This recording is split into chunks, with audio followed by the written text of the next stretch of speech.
Channel. இன்னைக்கு நம்ம சேனல்ல பாதாம் பால் எப்படி பண்றதுன்னு பார்க்கலாம் வாங்க. பாதாம் பால் பண்றதுக்கு 1/2 கப் பாதாம் எடுத்து ஓவர் நைட் ஊற வச்சுக்கோங்க. சப்போஸ் உங்களுக்கு அவ்வளோ டைம் இல்லைன்னா சுடு தண்ணியில் ஒரு அரை மணி நேரம் ஊற வச்சிங்கன்னா கரெக்டாக இருக்கும். இப்போ நல்லா ஊறினதுக்கப்புறமா இந்த பீலெல்லாம் எடுத்துடலாம். எல்லா பீலும் எடுத்ததுக்கப்புறமா நம்ம பிளெண்டர்லேயோ இல்லை மிக்சி ஜார்லேயோ போட்டு நல்லா ஸ்மூத்தாக அரைச்சி எடுத்துக்கணும். இப்போ இது எல்லாத்தையுமே போட்டு நான் இதுக்கு 1/2 கப் பால் எடுத்துக்கிறேன். 1/2 கப் பால் எடுத்து கொஞ்சம் கொஞ்சமாக விட்டு நல்லா ஸ்மூத்தாக அரைச்சி எடுத்துக்கலாம். இந்த அளவுக்கு நல்லா ஸ்மூத்தாக அரைச்சி எடுத்துக்கோங்க. இதை தனியாக வச்சுக்கலாம். அதுக்கப்புறம் ஒரு பவுலில் 4 கப் பால் ஆட் பண்ணிக்கோங்க. அதாவது 1 லிட்டர் பால்.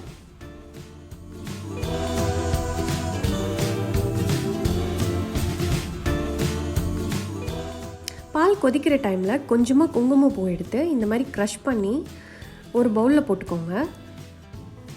பால் நல்லா கொதிச்சதுக்கப்புறமா அந்த சூடாக இருக்க பால் எடுத்து இதில் கொஞ்சமாக விட்டு வச்சிட்டோன்னா நல்லா கொஞ்ச நேரம் ஊறிக்கும். அதுக்கப்புறமா நம்ம இதை யூஸ் பண்ணிக்கலாம்.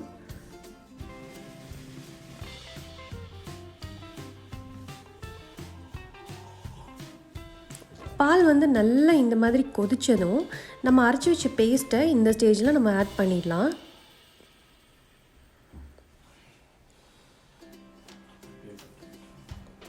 இது ஆட் பண்ணதுக்கப்புறமா நல்லா கொதிக்க விடுங்க. ஃபஸ்ட்டு மீடியம் டு ஹை ஃப்ளேமில் வச்சுக்கோங்க, நல்லா கொதி வர வரைக்கும்.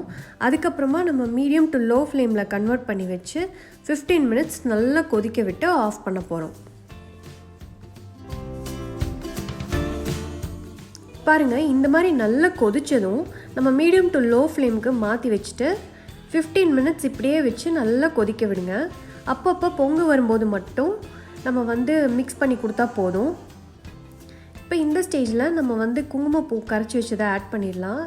நல்ல கலர் வரும், லைட்டாக ஃப்ளேவரும் வரும். இப்போவே நான் ஒரு 1/2 கப் சுகர் ஆட் பண்ணிக்கிறேன். ஒயிட் சுகருக்கு பதிலாக ப்ரௌன் சுகர் ஆட் பண்ணுறேன். இது உங்கள் சாய்ஸ், நீங்கள் எது வேணால் ஆட் பண்ணிக்கலாம். பாருங்கள், இப்போ 15 மினிட்ஸ் நல்லா கொதிச்சிருச்சு, ஆடையெல்லாம் கட்டியிருக்கு.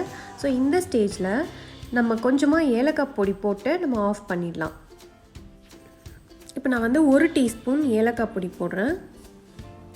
போட்டுட்டு இது நல்லா மிக்ஸ் பண்ணி கொடுத்துட்டு நம்ம கேஸை ஆஃப் பண்ணிடலாம். அவ்வளோதான், சூப்பர் ஈஸியான பாதாம் பால் ரெடி. இப்போ நம்ம இதை ஹாட்டாகவும் சர்வ் பண்ணலாம், சில்லுன்னும் சர்வ் பண்ணலாம்.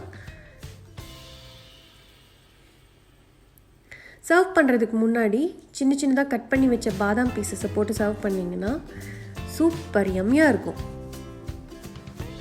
இந்த ரெசிபி உங்களுக்கு பிடிச்சிருந்ததுன்னா லைக் பண்ணுங்கள். நான் போடுற வீடியோஸ் எல்லாம் உங்களுக்கு பிடிச்சிருந்ததுன்னா நம்ம சேனலுக்கு சப்ஸ்கிரைப் பண்ணுங்கள். எல்லாருக்கும் ஹாப்பி கிறிஸ்மஸ். நன்றி.